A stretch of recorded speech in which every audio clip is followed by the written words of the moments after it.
Hello दोस्तों, स्वागत है आप सबका एक बार फिर हमारे यूट्यूब चैनल में। बात करेंगे इस वीडियो में शिक्षा विभाग और कर्मचारियों से जुड़े अपडेट्स की। सबसे पहले बात करेंगे न्यू ईयर 2022 में कर्मचारियों को हफ्ते में 3 दिन छुट्टी और घटेगी टेक होम सैलरी, बढ़ेगा पीएफ में योगदान और 12 घंटे करना पड़ेगा काम। तो नई नीति बन रही है जिसमें कर्मचारी है, मजदूर वर्ग है, श्रम मंत्रालय की ओर से, जिसमें कह सकते हैं कि हफ्ते में जो है 3 दिन छुट्टी और 4 दिन जो है काम करना पड़ सकता है।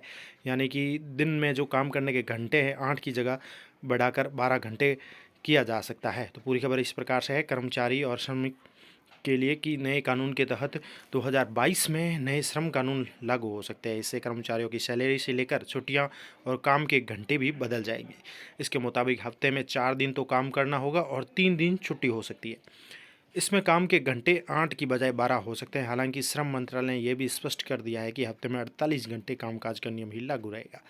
इसमें यह सुविधा भी होगी कि जहां 8 घंटे काम कराया जाएगा वहां 1 दिन छुट्टी होगी। एक अधिकारी के अनुसार जानकारी देते जो सामने आई है खबर की कम से कम 13 राज्यों ने इन कानूनों के मसौदे नियमों को तैयार भी कर लिया है।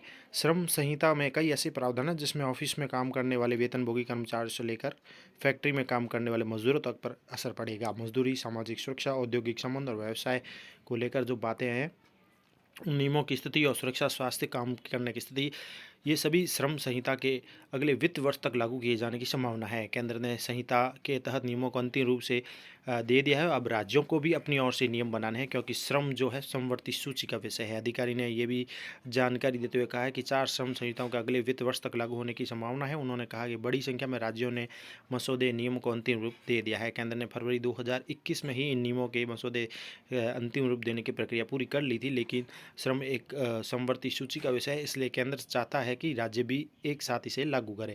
केंद्रीय श्रम मंत्री भूपेंद्र यादव ने भी इस सप्ताह की शुरुआत में राज्यसभा में एक सवाल के जवाब में बताया था कि व्यावसायिक सुरक्षा, स्वास्थ्य और काम करने की पर जो परिस्थिति होती है, स्थिति होती है, उस पर श्रम संहिता के मसौदे नियम को 13 राज्य तैयार कर चुके हैं।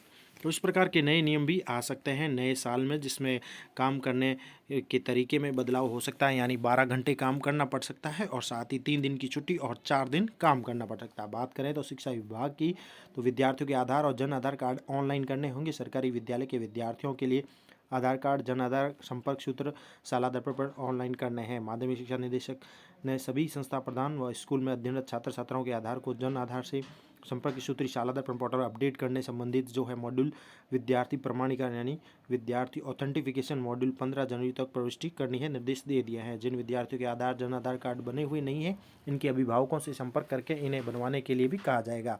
निदेशालय विद्यार्थियों को विभिन्न योजनाओं का आर्थिक लाभ डायरेक्ट यानी डीबीटी योजना के माध्यम से सीधे खाते में उपलब्ध कराना चाहता है। इससे पहले संस्था प्रधानों से विद्यार्थियों के बैंक खाते, आईएफएससी कोड सालाना पोर्टल पर अपलोड करने के निर्देश दिए जा चुके हैं।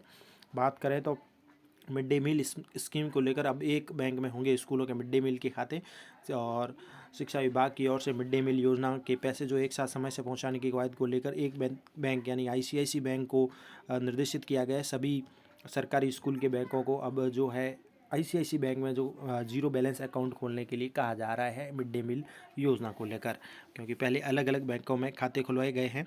अब इसी को लेकर बात चल रही है कि सभी को एक साथ एक ही बैंक में जो खाते खुलवाए जाए, ताकि पैसा एक ही बैंक में आए और सीधा ट्रांसफ़र हो सके। तो ये तमाम तरह की आज की अपडेट थे आप सभी के लिए। Thank you.